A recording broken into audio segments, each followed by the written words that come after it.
প্রেম প্রদীপ উদিত কইলেন গৌর হরি আমার কীর্তনে। জানি রাই মাসাকো গৌরাঙ্গ মহাপ্রভু নাম প্রেমের টালিটা মাথায় নিয়ে জগজীবের দরজার গোড়ায় গোড়ায় গিয়ে কাঙালের মতো হাত জোর করে বলছিলেন, বাবা একবার হরি বল বলো। পা জড়িয়ে ধরে বলছিলেন, মা একবার হরি বল বলো, কারণ হরি নাম সর্বধর্মের সার। মহাজন প্রশ্ন করছিলেন, ধর্ম ধর্ম করে যদি সবাই মলো তাহলে ধর্মে এত গ্লানি কেন আসলো?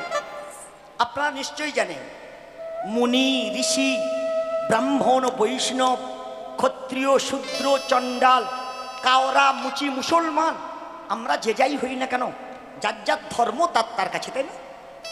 এই জন্য কোনো গৃহ প্রতিষ্ঠা হোক, কোনো ঠাকুর দেবতার সেবা হোক, কোনো বার ব্রত হোক, কোনো নামযজ্ঞ হোক, লক্ষ্য কোন দিকে মা?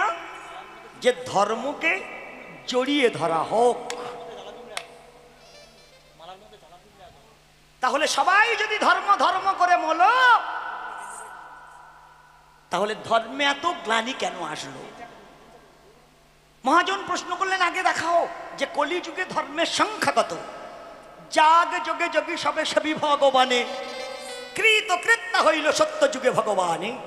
শাস্ত্রের আজ্ঞায় জীবী যোগপদ ধরি, দ্বিপদে ধর্ম ক্ষয় ত্রেতায় স্ত্রী ঘড়ি।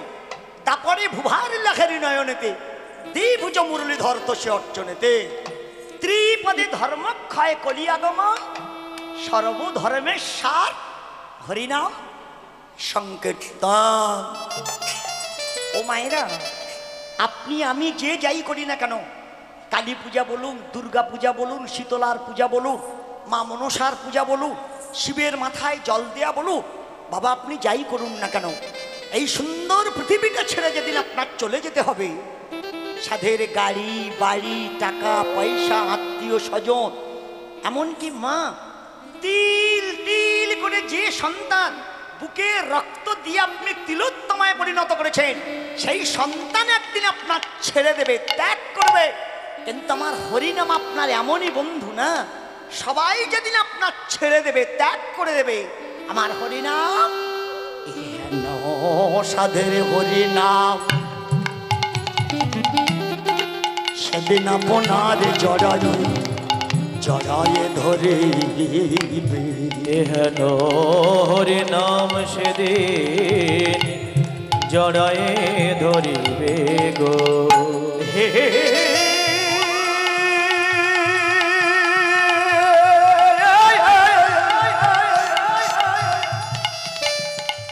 অসাধারণ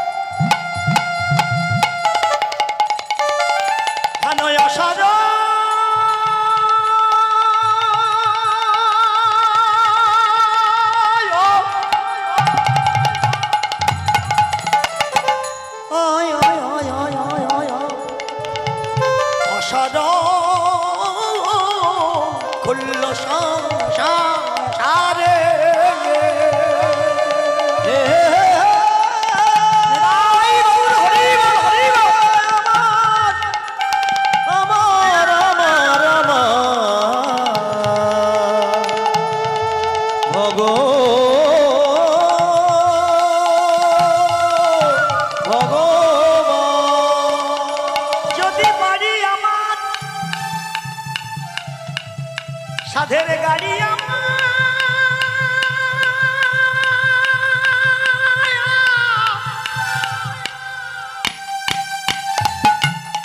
স্ত্রী পুত্র আত্মীয় স্বজন যদি সবই আমায়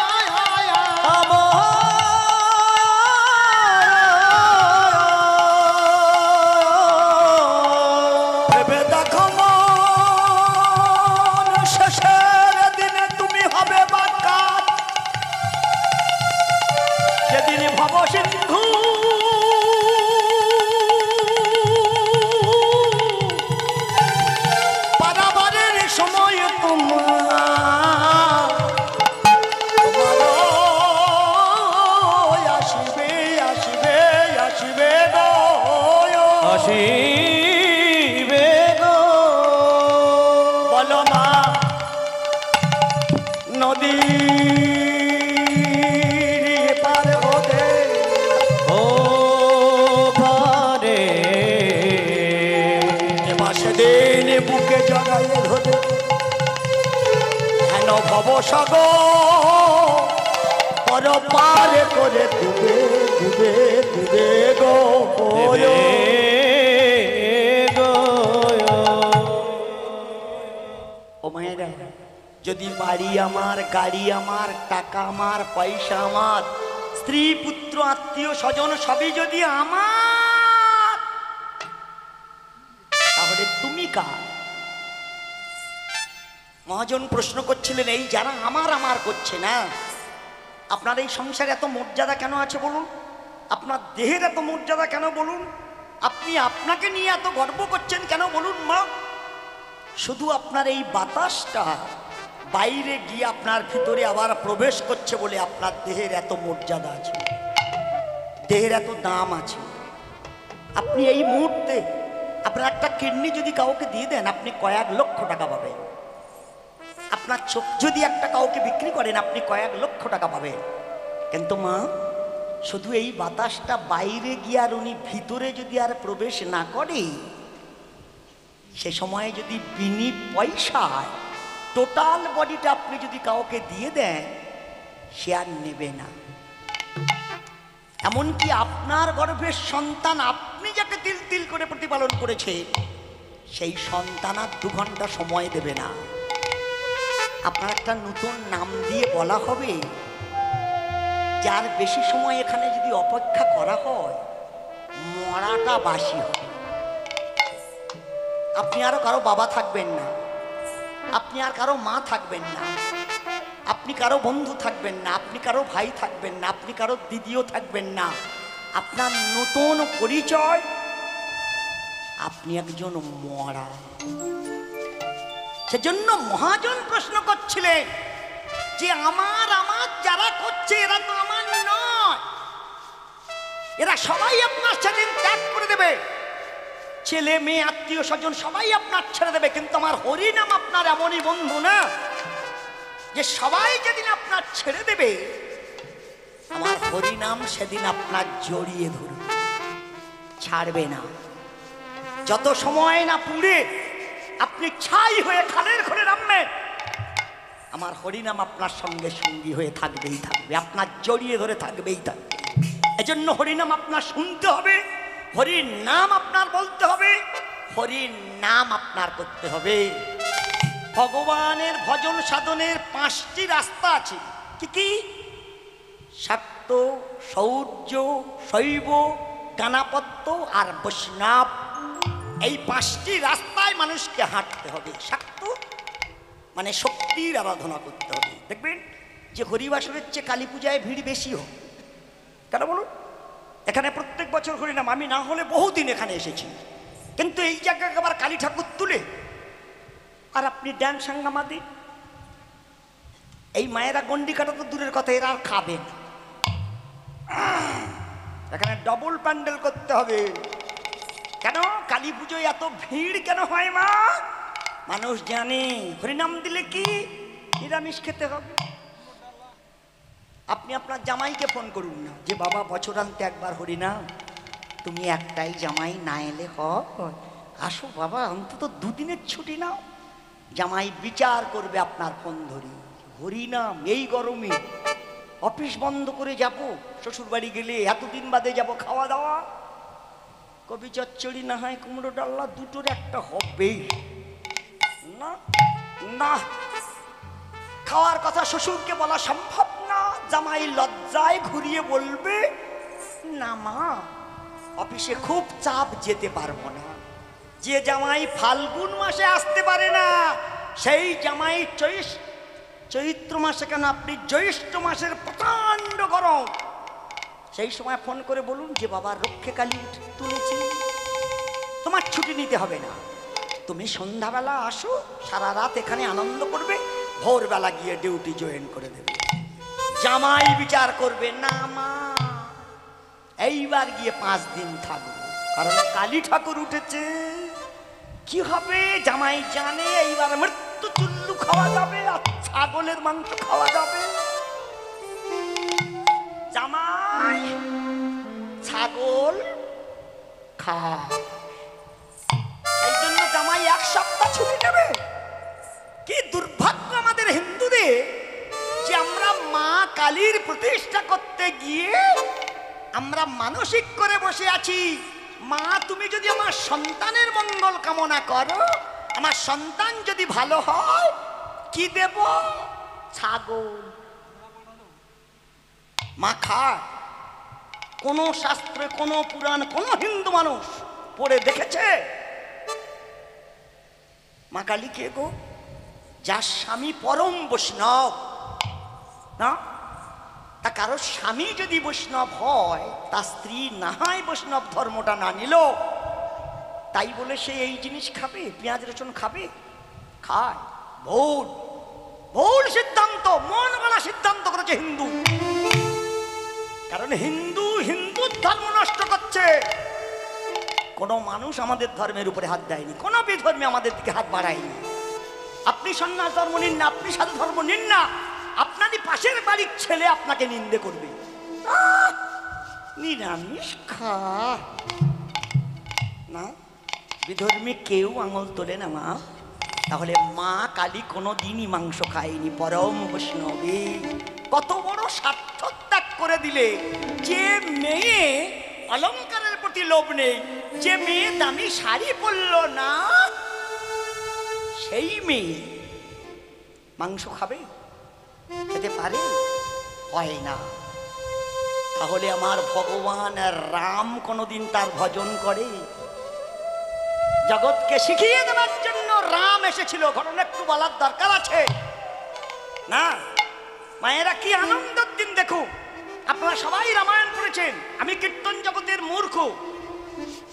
তুলসী সর্দার দক্ষিণ 24 পরগনায় পার মূর্খ। একটুখানি বলবো আপনাদের, যে না, যে আপনারা সবাই জানেন দশরথ 3টি বিবাহ করেছিলেন। মেজ রানী কইকেয়ী, উনি নাকি এমনই মেয়ে যে আমার ভগবানের মাথায় মুকুট পরিয়ে দেয়া হবে, উনি সেটা বাদী হয়ে রামকে নাকি 14 বছরের বোনাচারি করেছে, আর মুকুটটা নাকি নিজের সন্তানের ছেলের মাথায় দিয়েছে। বৈষ্ণব কবি প্রশ্ন করছিলেন, হতে পারে? যার ঘরে ভগবান এসে জন্মায়, এত সহজে ভগবান পাওয়া যায় নাকি? তাহলে কত মুনি, কত ঋষি ক্ষীরদের কুলে বসে নয়ন ধারায় বসে বসে সার হয়ে গেল, আমার ভগবান সাড়া দিল না, দেখাই দিল না। আর তাদের ঘরে এসেছে। ছেলেবেলা থেকে আমার রাম কোনো দিন কইকেয়ীর গলাটা জড়িয়ে ধরে মা বলে ডাকেনি। কইকেয়ী কোনো দিন ভক্তিতে আমার রাম বুকে জড়িয়ে ধরেনি। 4 ছেলে যদি একই বয়স, তাহলে কে কবে কোন মায়ের কোলে বসেছে কোনো তো ভেদাভেদ ছিল না। 4 ছেলে 3 মায়ের বুকে সুধা সেবা করেছে। যে যখন সময় পেয়েছে তাকে বুকে জড়িয়ে ধরে নিজের বুকে সুধা, ভগবান কোলে জড়িয়ে ধরলে তার সুধা তো দেবার সময় দেয় না ভগবান। আপনা হতে সুধা দরদরিত ধারা বহির্গত হয়ে তার উদ্দেশ্যে ঝরে পড়ে যাবে। মাতৃত্ব প্রেম এমন, মা সন্তান স্নেহ, কোনো মা তার সন্তান যদি বুকের মধ্যে চেপে ধরুন, আপনি আপনার ছোট্ট বাচ্চা আপনি বুকে করে চেপে ধরুন, সন্তান যদি আপনার বদনে, সন্তান যদি আপনার স্তনে বদন দিয়ে নাই বা টানে, মায়ের তৃত্ব প্রেমে দরদরিত ধারা তার বসন ভিজে যাবে। এটা মাতৃত্ব প্রেম। তাহলে উনি কোনোদিন জড়িয়ে ধরেনি? তাহলে যে ছেলে মা কইকেয়ীর গলা জড়িয়ে ধরে এত প্রেম, এত ভালোবাসা 3 মাস, সেই মাই কাজ করতে পারে? 3 মায়ের মধ্যে কইকেয়ীর সঙ্গে এতটা ভালোবাসা ছিল, এত প্রেম। নিজের গর্ভধারিণীকে যদি দিনান্তে 1 বার জড়িয়ে ধরত, 10 বার জড়িয়ে ধরত কইকেয়ী। কইকেয়ী অন্তজীব রাম। তাহলে এই ঘটনা, বাবা যখন সিদ্ধান্ত করেছিল আমার বড় ছেলের মাথায় মুকুট দিয়ে দেব, রাম রাজা হবে। রাম যেমন ভবসিন্ধু পার করে দিতে পারবে, তেমনি রাম আমার সংসারের ভারও দিতে পারবে। সমস্ত কিছু যদি রামের পায়ে সঁপে দিই, তাহলে আমার পরপারের কোনো চিন্তা করতে হবে না, কারণ আমি জানি রাম আমার ভগবান। রাম ছাড়া আমার শেষের দিনে কোনো গতি থাকবে না। তাই এখন থেকে আমি দিন থাকতে দীনবন্ধুর পায়ে সব সঁপে দেব। রাম, তুমি আমার সংসারেরও ভার নাও, আর আমার জীবনেরও দায় নাও। রাম, তুমি ছাড়া আমি কোনো মতেই বাঁচতে পারবো না। তাই রামের হাতে সাব্যস্ত দিয়ে দেওয়ার জন্য যাই ঘোষণা করে দিল না, লক্ষ লক্ষ মুনি ঋষির মেলা বসেছিল। চারিদিক থেকে হাজার হাজার মায়েরা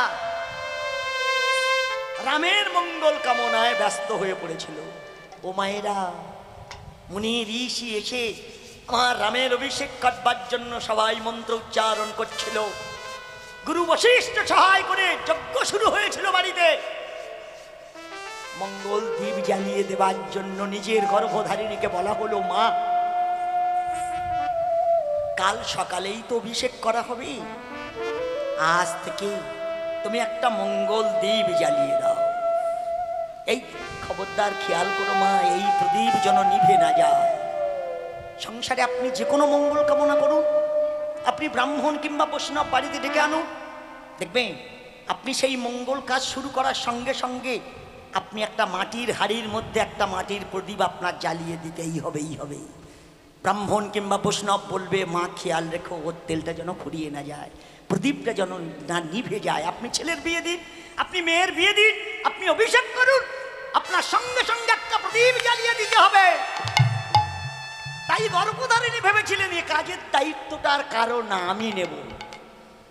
তাই উনি একটা মঙ্গল দ্বীপ জ্বালিয়ে দিয়ে শিবের মন্দিরে, এ প্রদীপ ঘরে নয়, এ প্রদীপ রাজপ্রাসাদে নয়, মন্দিরে বসে থাকবো। কারণ সবাই বলছে, সবাই ঘোষণা করছে রাম আমার নাকি ভগবান, কিন্তু আমি তোর মা। আমি জানি ও কি করে ভগবান হবে, ও ছেলে মানুষ। মানুষ বলবে, আমি বিশ্বাস করব ও আমার কাছেও ভগবান নয়। যদিও লোকের কাছে হয়ে থাকে, আমি তো মানতে পারি না, কারণ আমি ওর গর্ভধারিণী, আমি ওকে গর্ভে ধরেছি, আমি বুঝি না। মা তো, ও মায়েরা, ছেলে বাইরে বড় হয়, মার কাছে নয়।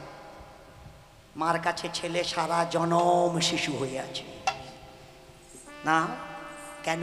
মাতৃত্ব প্রেম দিয়ে সে দেখে। মায়ের চোখ কেমন ছেলের বড় দেখতে পারে না, ছেলে মানুষ।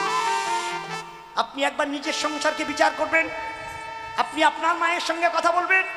যতই আপনি রাজরানী হয়ে থাকুন, যতই আপনি মিনিস্টার হয়ে থাকুন, যখন মার সামনে দাঁড়াবেন, আপনার মা আপনাকে মিনিস্টার বলবে না, আপনার মা আপনাকে রানী বলবে না, আপনার নাম ধরে রাখবে, কাছে বস, খাওয়া দাওয়া করিস নি কেন? তা সে ভগবান, তাতে কি যায় আসে? মঙ্গল দ্বীপ জ্বালিয়ে শিবকে বলছিল, আমার খোকার মঙ্গলের জন্য, আমার রামের মঙ্গলের জন্য আমি দ্বীপ জ্বালিয়েছি। যত সময় না মুকুটটা আমার খোকার মাথার পরে না দেয়া হয়, শিব তুমি তো সংহার কর্তা গো, তুমি আমার খোকার মঙ্গল করো, তুমি আমার খোকার রক্ষা করো, তুমি আমার খোকার না। আরাধ্য শিবের মন্দিরে দ্বীপ জ্বালিয়ে মা যখন কাটছিলেন, মেজো মা টান দেখো, ভালোবাসা দেখো। বড় দিদি যেই প্রদীপ জ্বালিয়ে ঠাকুর ঘরে, মেজো দিদি ভাবছিল সে গর্ভে ধরেছে বলে যত দায় তা, আর আমার কোনো দায় নেই নাকি? কাল সকাল হবার আগে একটা মালা গাঁধবো রাতের বেলা, এই মালাটা গেঁথে কাল সকালে রামের গলায় পরিয়ে দেব। যে মালা আমার ভগবানের গলায় শোভা পাবে, তাহলে সাধারণ মালা নয়, সাধারণ ফুল দিয়ে ওই মালাটা গাঁথবো না। বসে বসে সিদ্ধান্ত করছিল শুধু গাঁদা ফুলের মালা নয়, শুধু রজনীগন্ধার মালা নয়, শুধু অন্য কোনো ফুল দেব না, 28 রকমের ফুল চয়ন করে এনে একটা মালা তৈরি করে আমার রামের গলায় দেব। কারণ আমি জানি রাম ভগবানের গলায় সাধারণ মালা পরিয়ে দেব কেন? 28 রকমের ফুল চয়ন করতে গেলেও অষ্টবিংশতি কলি অনুসারে 13টা মনুতে কলির পরমাণু দিয়ে আছে, 7টা গিয়ে 8টা প্রথম চলছে মন্বন্তর হিসাব। সত্য, ত্রেতা, দাপর, কলি, এই 4 যুগে এক দিব্য যুগ মানি। এমন 71 চতুর্যুগে তবে হয় একটা মন্বন্তর। সত্য যুগে কত বড় রাত, কত বড় দিন। সত্য যুগের পরমায়ুটা 17,28,000, ত্রেতায় 12,96,000 বৎসর, দাপরে 8,64,000 বৎসর, কলিতে 4,32,000 বৎসর। সব কটা যুগ এক জায়গায় করে দিলে তবে হয় একটা দিব্য যুগ। এমন 71 চতুর্যুগে তবে হয় একটা মন্বন্তর। এমন 14 মন্বন্তর ব্রহ্মার দিবস ভিতর, এমন সপ্তবিংশ চতুর্যুগ কৃষ্ণের একদিনেতে হয়। একটুখানি বলা দরকার বাবাদের যে রাসলীলা, এখানে হরিবাসন নেই যে রাসলীলা হয় না, না, এই রাত্রিটা দিয়েছিল আমার ব্রহ্মা। আমার ভগবান কৃষ্ণ যে রাসলীলায় দাঁড়িয়েছিলেন, সেই লীলা করবার সময় উনি বলেছিলেন আপনি বহু লীলা করেছেন, কিন্তু হিসাব করে দেখা গেছে কোনো না কোনো জায়গায় ভুল। কিন্তু এইবার যে লীলাটা করা হবে আমরা সমস্ত দেবতা সেটা ঠিক করে নেব, ভুল না ঠিক। যেই রাসলীলাটা করা হচ্ছিল আমার ভগবান যেই বলেছিল লীলা শ্রেষ্ঠ লীলা, একটা লীলা করব সেটা রাস।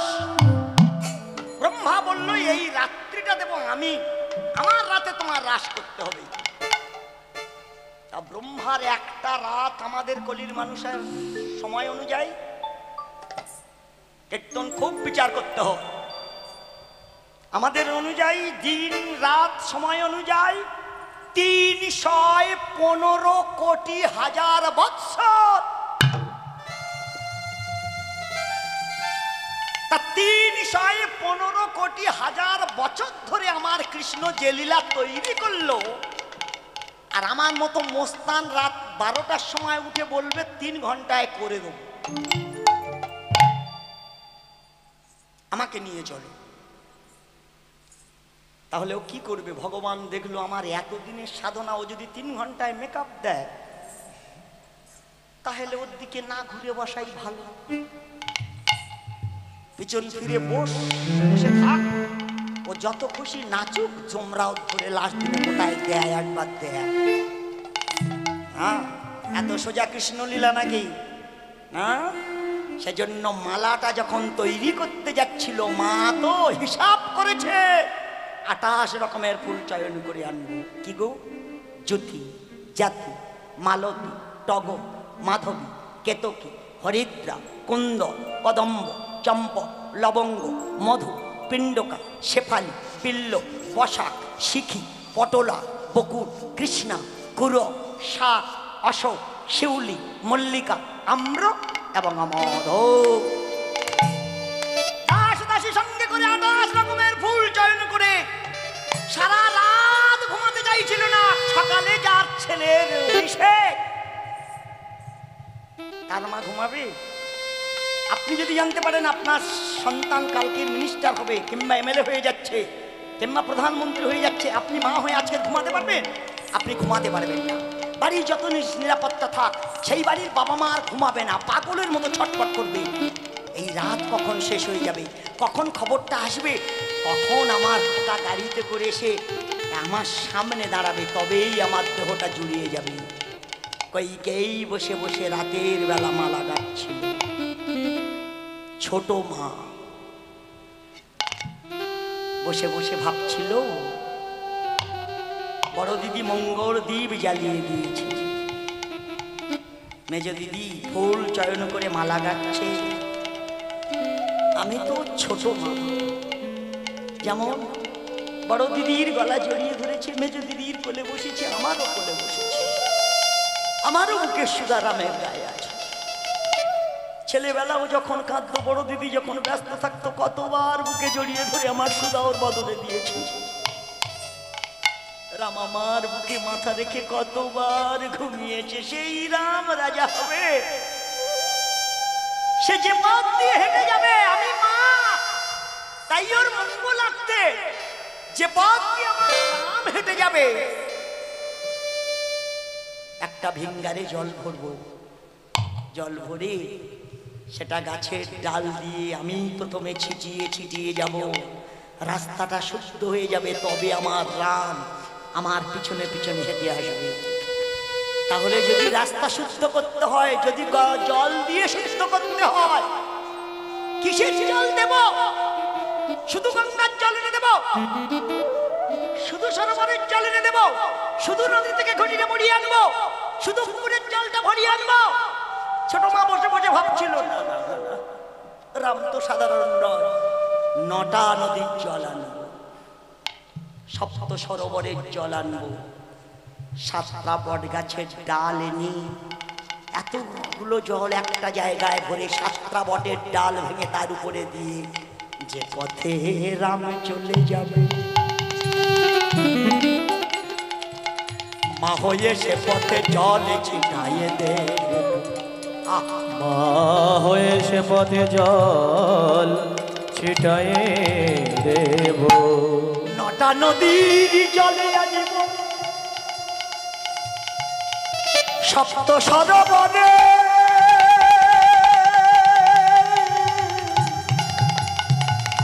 সপ্ত সরোবরে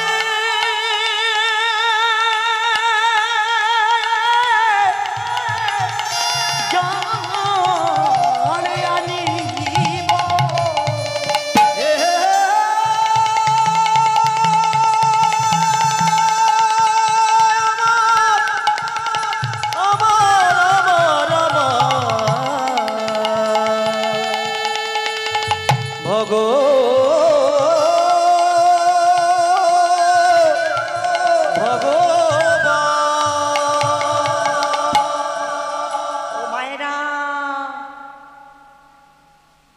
নটা নদী আছে, কৃষ্ণা, জাহ্নবী, সরস্বতী, মানস গঙ্গা, অলকানন্দা, গোমতী, যমুনা, ভাগীরথী এবং সৌরসা। সপ্ত সরোবরের জল দেব। সপ্ত সরোবর আছে, নয়ন সরোবর, নারায়ণ সরোবর, প্রেম সরোবর, প্লাবন সরোবর, কুসুম সরোবর, চন্দ্র সরোবর এবং মানস সরোবর। 7টা বট গাছের ডাল ভেঙে আনবো। 7টা বট আছে, হান্ডির বট, সিঙ্গি বট, বংশী বট, সংকেতু বট, অক্ষয় বট, নন্দ বট এবং যাবট। দেখবেন আপনি যে কোনো মঙ্গল কাছে করুন, এই হরিনাম দিয়েছে, আপনি গঙ্গায় কলসি ভরতে যান, যে পথ দিয়ে আপনি যাবেন দেখবেন একটা ভিঙ্গারে ব্রাহ্মণ মন্ত্রপুত করে জল পাঠাচ্ছে, আম্র পল্লব দিয়ে ছিটিয়ে দিচ্ছেন না? তবেই হরিনামের দলটা, তবেই মায়েরা সেই পথ দিয়ে জলটা ভরতে যাচ্ছে। শুধু সরোবরের জল লাগিয়ে দেব, শুধু নদীর জল দেব, তাতে আমার নয়নের জল মিশিয়ে দেব। নদী যদি অপবিত্র হয়, মা গঙ্গা যদি আমার সন্তানের কৃপা না করে, আমি তো মা, তাই আমার নয়ন জল দিয়ে আমার সন্তান যে পথ দিয়ে যাবে সেই পথ দৌত করে দেবই দেব। বৈষ্ণব কবি বলছিল, মায়েরা আপনি যদি ঘর প্রতিষ্ঠা করে সেদিন কোন বট গাছের ডাল লাগবে গো?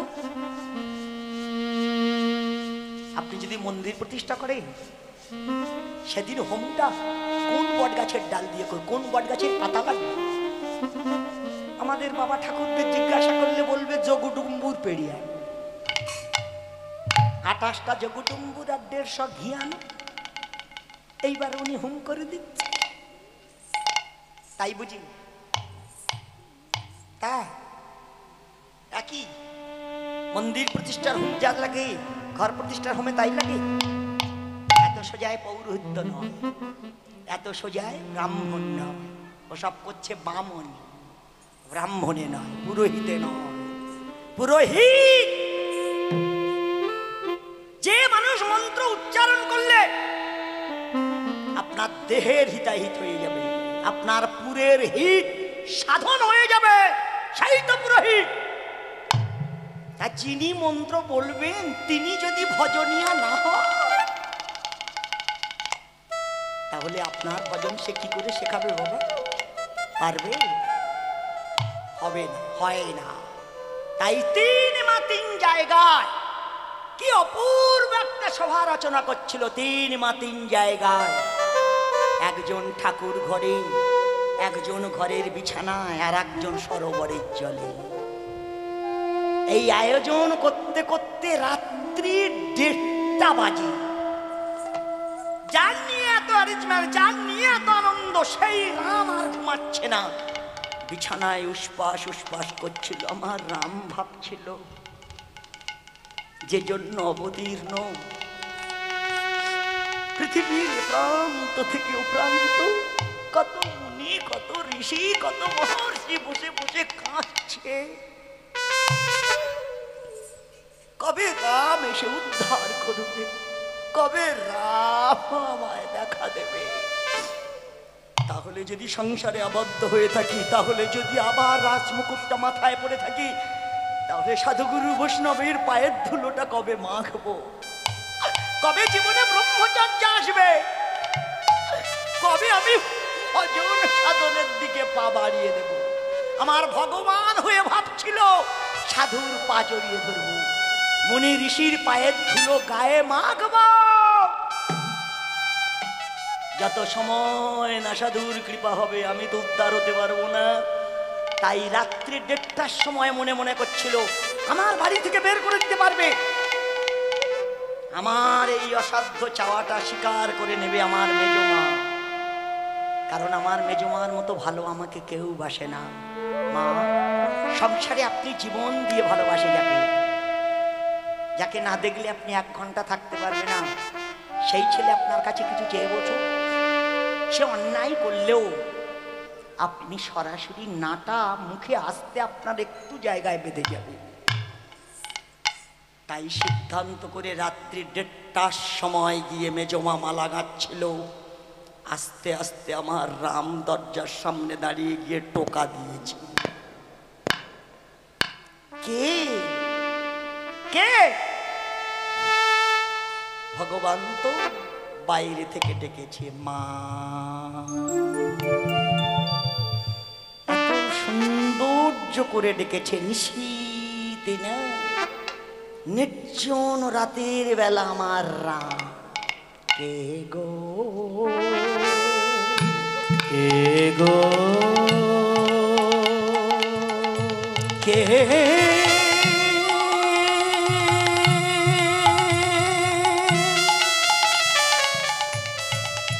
কে গো তুমি এমন মধুমাখা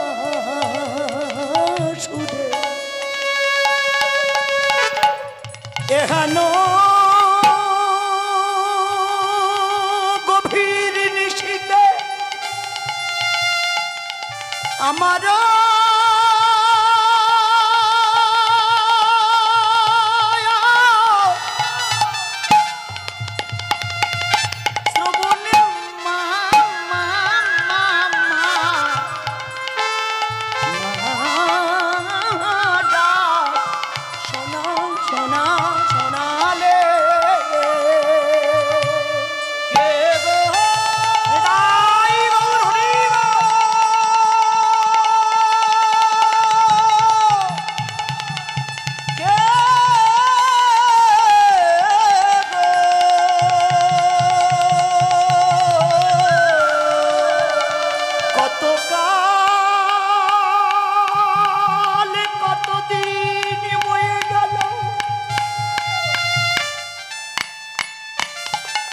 এমন মধুর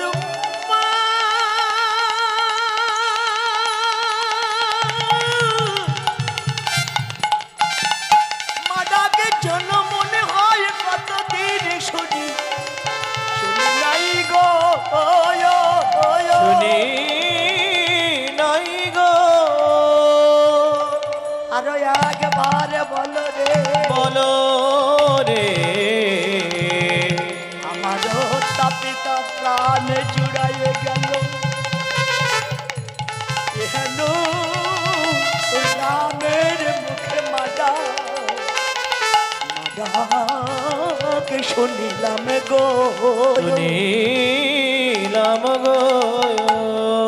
ও মায়েরা এক মনে বসে বসে মালা গাচ্ছিল তো যেই মা বলে ডেকেছে মাতৃত্ব প্রেমের ঢেউ খেলে উঠেছে দরজাটা ছুটে গিয়ে ও মা তুমি ঘুমাওনি তুমি খাওয়া দাওয়া করোনি চোখ মুখের কি অবস্থা করেছো মা তো সন্তানের মুখ দেখে বুঝেছে রাম বলছিল আমি খাইনি তোমাকে কে বললো মা বলতে লাগে না কারণ তুমি আমার গর্ভে জন্মেছো আমি তোমার গর্ভে নয় ছেলের মুখ দেখে মা বুঝতে পারে না মানে কার কাছে কি বলতে চাইছো চলো আসো কোনো কথা না বলতে দিয়ে রামের হাত ধরে নিজের ঘরের মধ্যে নিয়ে গিয়ে নিজের বিছানাটা পরিষ্কার করে দিয়ে আমার রাম শয়ন করিয়ে দিয়ে একটু ঘুমাও মাথাটা কোলের উপরে নিয়ে তার মাথাতে হাত দিতে দিতে বলছিল ঘুম আসছে না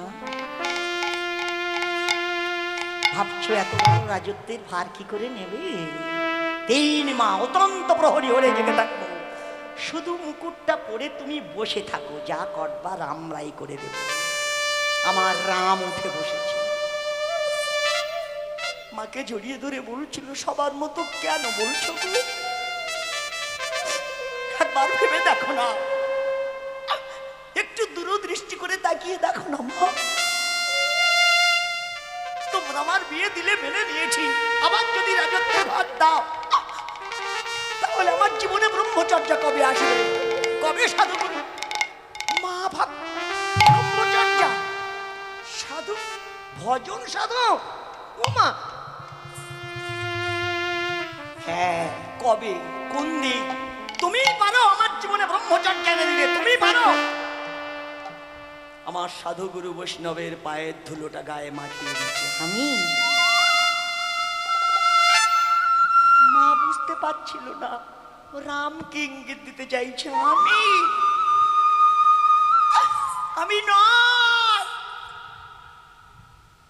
রাম বলছিল কেন পারবে না মা তুমি আমার গর্ভধারিণী তুমি পারবে না মানে মা বাবা তো তোমাকে 2টি বর দেবে বলেছে সকালবেলা একবার বলো না গো একবারে 14 বছরের জন্য আমাকে বোনাচারি করে দাও আর যে 14 বছর আমি থাকবো না এই মুকুটটা ভরতের মাথার উপরে দিয়ে দাও রাম সরিয়ে দিয়ে আছাড় খেয়ে কইকেই মাটিতে পড়েছে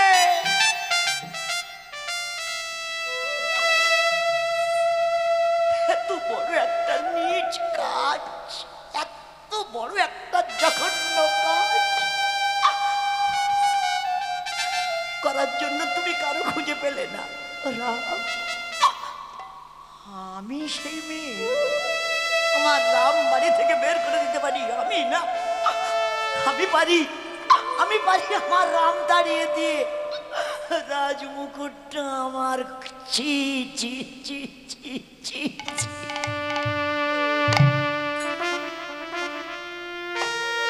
গভীর রাতের বেলা ঘরের দরজা বন্ধ এই মা যেই মেঝে করে কাঁদছিল আমার ভগবান জড়িয়ে ধরেছে মা এই সামান্য কথাটা কাল সকালবেলা রাজপ্রাসাদে সবার সামনে বাবার কানে যদি তুলে দিতে পারো বাবার সামনে দাঁড়িয়ে যদি বলতে পারো এ জন্মে শুধু কোলে বসেছি শুধু গলা জড়িয়ে ধরে মা বলেছি শুধু এই 2টো কথা বাবার সামনে উচ্চারণ করলে 3 জনম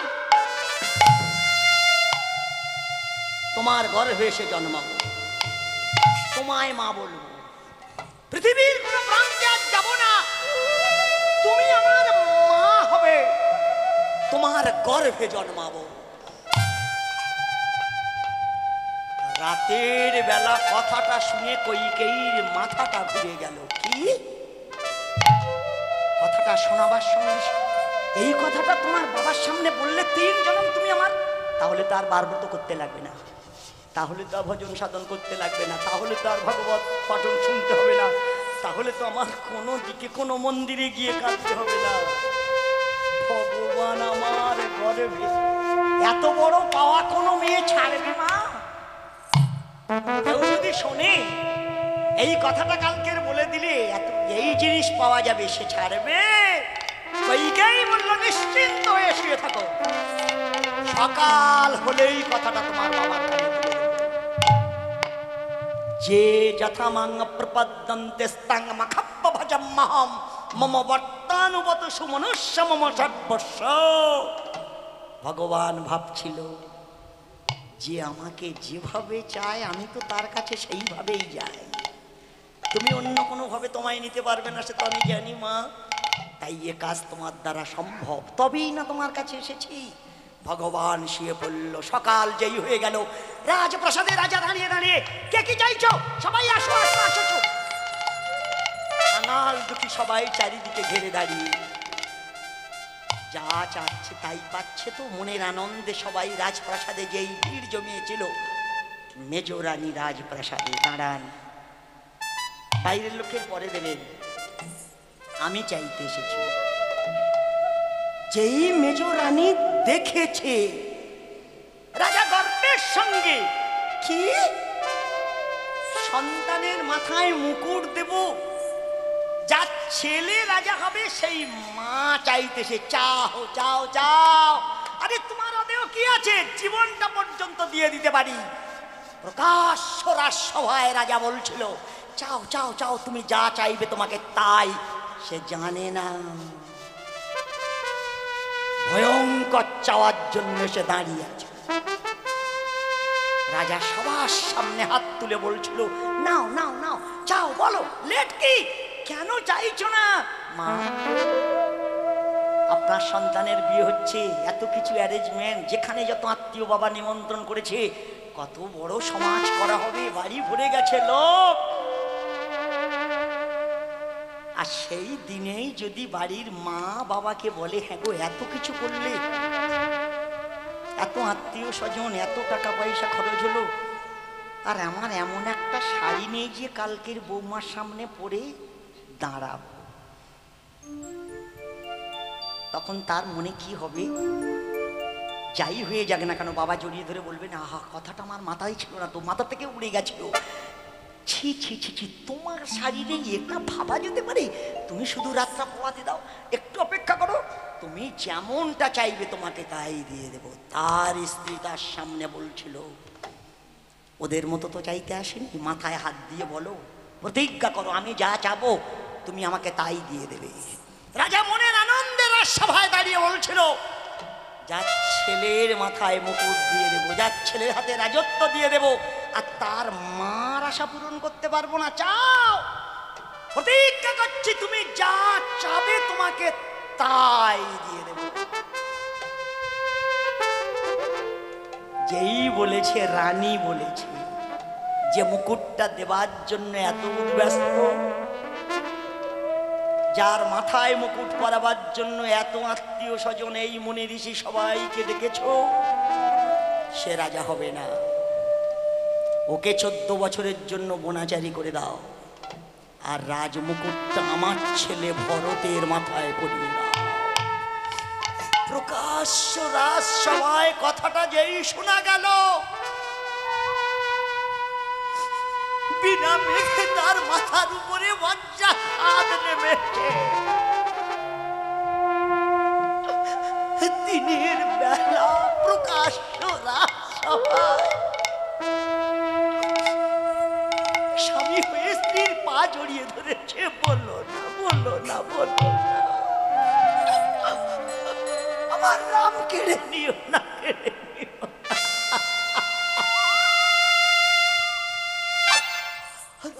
রাম আমার হৃৎপিণ্ড,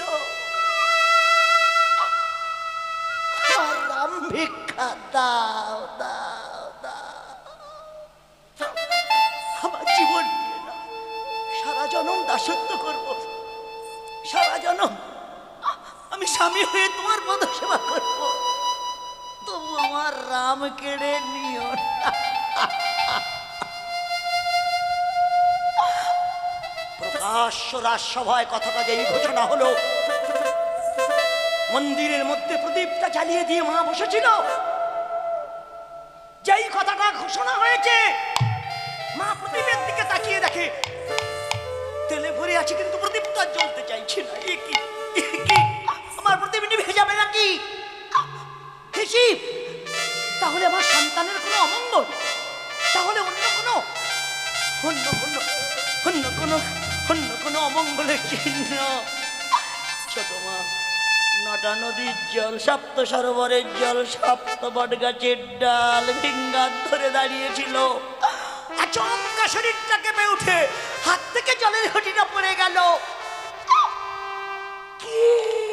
কেন কেন কেন? কিসের জন্য মঙ্গল জল পড়ে গেল?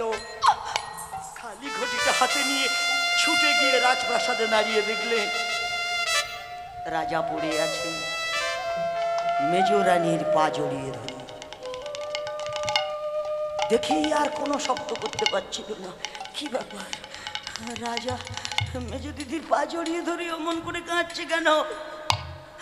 উনি স্তব্ধ হয়ে যেই দাঁড়িয়ে গেলেন। গর্ভধারিণী মন্দিরের মধ্যে কত যত্ন করলো, কিন্তু প্রদীপটা ধরে রাখা যাচ্ছিল না। তাই প্রদীপটা চেপে গেল। জয় শিব, জয় শিব, জয় শিব, জয় শিব শঙ্কর,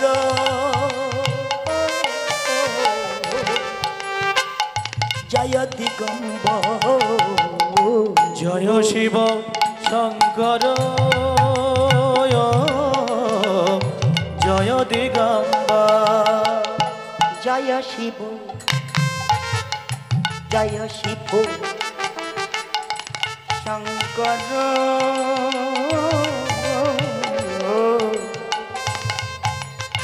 তুমি জয় দিগম্বর, জয় শিব শঙ্কর, জয় দিগম্বর, জয় জয়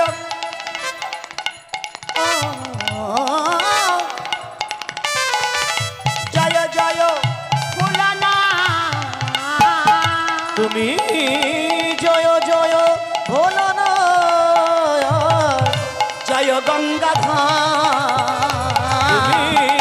জয় জয় ভোলানাথ, জয় গঙ্গাধর, জয় শিব শঙ্কর, জয় দিগম্বর, জয় শিব শঙ্কর, জয় দিগম্বর, সতীপতি সীতানা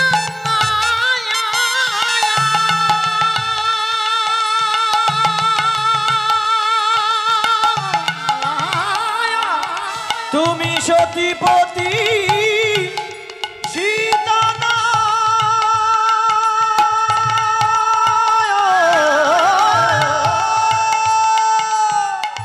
হে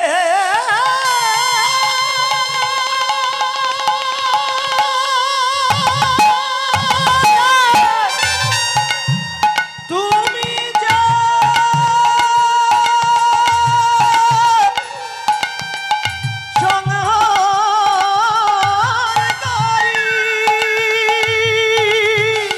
প্রভু আমার সতীপতি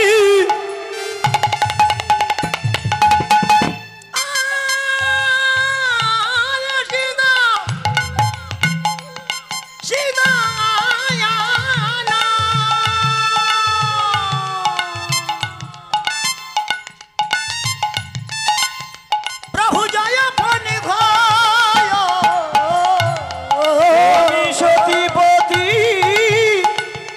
সীতানা,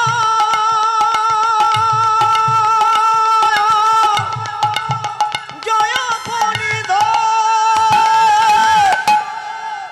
পূজিতে না তোমা কহে শশধর, আর বুঝিতে না রে তোমায় কহে শাসদায়, জয় শিব শঙ্কর, জয় দিগম্বর, জয় শিব শঙ্কর, জয় দিগম্বর। কিন্তু তবুও রাখা গেল না, প্রদীপটাই নিভে গেল।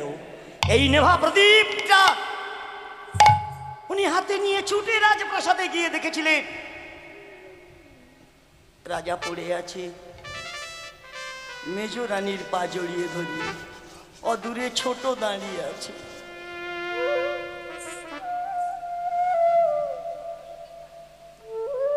যে রামের মাথায় মুকুটটা দিয়ে দেব, সেই রাম গাছের বাকল পরে দাঁড়িয়ে আছে। কোনো কথাই আর বলতে পারছিল না। কত সময় বাদে মা কাউকে কোনো কথা না বলে, কাউকে কোনো প্রশ্ন না জিজ্ঞাসা করে নিজের সন্তানের দিকে হাত বাড়িয়েছে। কে কে তোমার গায়ে এই দেশটা পড়িয়েছে? আমার রাম জানতো প্রকাশ্য রাজসভায় যদি মেজমান নাম উচ্চারণ করি তাহলে আর উপায় থাকবে না। তাই কোনো কথাই মুখে না বলে ইশারা করেছে। মেজমাকে জিজ্ঞাসা করো, যেই ইশারা করেছে আমার মেজমার দিকে আঙুলটা যেই উঠেছে, জিজ্ঞাসা তুমি কিছু জানো? হ্যাঁ, তোমার ছেলে এখানে থাকতে পারবে না, 14 বছরের জন্য বনাচারী হবে, আর রাজা হবে আমার ছেলে। ভগবানের গর্ভধারিণী তো, শুধু ক্ষমতা দেখো। সে যেই শুনছিল ভরত রাজা হবে, মনের আনন্দে বলেছে আমাদের 3 মার 4 জন সন্তান, তা ভরত যদি রাজা হয় দুঃখ পাবার তো কিছু নেই, অগৌরবের তো কিছু নেই। কিন্তু কইকেই একটা কথা বলো না গো, 3 মা তার সন্তানের গলা জড়িয়ে ধরে তিল তিল করে প্রতিপালন করেছে 3 জনে। কত রাত ঘুমায়নি, কত দিন ঘুমায়নি। তাই বলে মুকুটটা নিজের ছেলের মাথায় দিতে গিয়ে আমার ছেলের এই দেশটা কেন পরিয়ে দিয়েছ? সে বলছিল ও এখানে থাকবে না, 14 বছরের জন্য বনাচারী হবে। যেই বনাচারীর কথাটা হলো, গ্রামের আমার বৃদ্ধা বনিতা আর কারো কথা বলতে দিচ্ছিল না। কাঙাল দুঃখী সবাই ছুটে রাজপ্রাসাদ ঘেরে ধরে আমার রাম ঘেরে ধরে দাঁড়িয়েছে। দাঁড়ান। রাম ভাবছিল যত তাড়াতাড়ি এখান থেকে বের হয়ে চলে যাওয়া যায়। রামের পা তুলতে দেয়া হলো না। কাঙাল দুঃখী সবাই বলছিল একটু অপেক্ষা করো না গো, এতদিন বাবা মার জন্য করেছো, এতদিন সংসারের জন্য করেছো, এতদিন নিজের কথা ভেবে করেছো। আমরা গরিব ভিখারি, একদিনের জন্য তো সময় দাওনি, আজকে 10 মিনিট সময় দেওয়া হলো। আমার ভগবান প্রশ্ন করলেন, কেন, কিসের জন্য তোমরা সময় চাইছো? আজকে সময় চাইছে এই কারণে, শুধু আমরা আমাদের বাড়িতে যাবো আর ঘুরে আসবো। কেন? ভগবান প্রশ্ন করে, কেন? সবাই তোমার কাছেই আছো, আমি তো সবার সামনে দাঁড়িয়ে আছি, আবার ঘরে যাবে আসবে মানে? এখন তো চোখের দেখা দেখতে পাচ্ছি, কিন্তু তুমি তো চলে যাচ্ছ 14 বছরের জন্য। তাই আমাদের ঘরে যা কিছু আছে একটু তোমার বদনে দেব, তুমি একটু সেবা করবে। আমাদের ইচ্ছা 14 বছরের জন্য যে রামটা হারিয়ে ফেলছি, সেই রাম 14 বছর চলে যাচ্ছে, আর তো পাবো না। তাই একটু খাও না গো। খুদ গুঁড়ো কেউ বিচার করলো না, যার ঘরে যা আছে এনে নয়ন জলে ভিজিয়ে নিয়ে আমার ভগবানের বদনে তুলে দিচ্ছিল।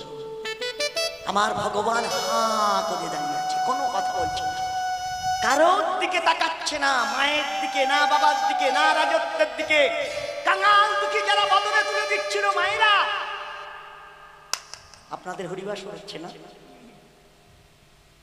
আমার ভগবান কার দিকে তাকিয়েছে আর তাকায়নি, বাড়িতে কোনো মা ভাবেনি। যে যেমন পেরেছে পসরা সাজিয়েছে। ঠাকুর, আমার সংসারের মঙ্গলের জন্য, আমার ছেলে মেয়ে সুখের জন্য, স্বামী সন্তান ভালো রাখার জন্য আমি যতটুকুই পেরেছি আমি তোমার জন্য মালসা সাজিয়েছি গো। আমি জানি না তুমি সেবা করবে কিনা। হয়তো যারা বড় লোক অনেক কিছু দিয়ে সাজিয়েছি, কিন্তু ঠাকুর আমি আমার অন্তরের ভর্তি দিয়ে সাজিয়েছি, তুমি একটু সেবা করো। এই যে দেয়া, এই দেবার বেলা মা ভগবান কারোর নকুলদানার দিকে তাকায় না, ভগবান কারোর রসগোল্লার দিকে তাকায় না। ভগবান তাকিয়ে আছে যে যত উঁচু হোক আর যে যত নিচু হোক, শুধু দেবার বেলা একটা তুলসী পাতার উপর একটু চন্দন ঘষে দেবার বেলা যদি কোনো বাবা কোনো মা ঠাকুর ঘরে দু ফোঁটা চোখের জল ফেলে দিতে পারে, আমার ভগবান দাঁড়াবে না। হাজার হাজার প্রমাণ দিয়েছে, হাজার হাজার সিদ্ধান্ত দিয়েছে। কাঙাল দুঃখী সবাই যখন বদনের মধ্যে গুজে দিচ্ছিলেন, আমার রাম যখন সেবা করছিল, মা দাঁড়িয়ে দাঁড়িয়ে ভাবছিল আমার সন্তান মনে যাচ্ছে এরা কাঙাল দুঃখী, যে যা পাচ্ছে আমার খোকার বদনের মধ্যে দিয়ে দিচ্ছে, সেটা আমার খোকা মনের আনন্দ সেবা করছে। তাহলে আমি ওর মা, আমি কি খাইয়ে দেব গো? তোকে কি সেবা দেওয়া দরকার? রাজভোগ দেব, অন্য কিছু না? না, এ সময় আমার রামের মুখে আর কিছুই মানাবে না। তাই সিদ্ধান্ত করেছে আমার বুকের সুধাটা ওর সেবা করিয়ে দেব। শুধু মাতৃত্ব প্রেম দেখো মা, প্রকাশ্য রাজসভায় দিনের বেলা দাঁড়িয়ে সিদ্ধান্ত নিল অন্য কিছু না, আমার বুকের সুধাটাও সেবা করিয়ে দেব। একটা পাত্রে করে সুধাটা ধরেছে, কারণ নদী স্রোত তার রক্তের ধারা, এই দুটো কেউ কোনোদিন ঠেলে মুছে দিতে পারবে না। সন্তান আজ রাগ করে চলে গেছে, কিন্তু একদিন না একদিনও ঘুরবেই ঘুরবে। যত বড় প্রতিজ্ঞা করুক, যতই রাগা রাগুক, 10 বছর যখন মা বাবার সঙ্গে কোনো যোগাযোগ থাকবে না, সে যখন শুনবে আমার মার পৃথিবীতে নেই, তার নয়নের জলটা দাঁড়াবে না। সে কোনো মতেই বাড়ি সেখানে থাকতে পারবে না, আসবেই আসবে। এটা কার? তাই মা সিদ্ধান্ত নিয়েছে একটা 35 বছর বয়স্ক ছেলে, তাহলে তার মায়ের বয়সটা তো আরো বেশি ছিল, সিদ্ধান্ত করেছে আমার বুকের সুধাটাও সেবা করিয়ে দেব। বৈষ্ণব কবি বলছিল, মা তোমাদেরকে জগৎ শিখে নেবে। এ তো শুধু 35 বছর, আর আমার কৃষ্ণ 125 বছর।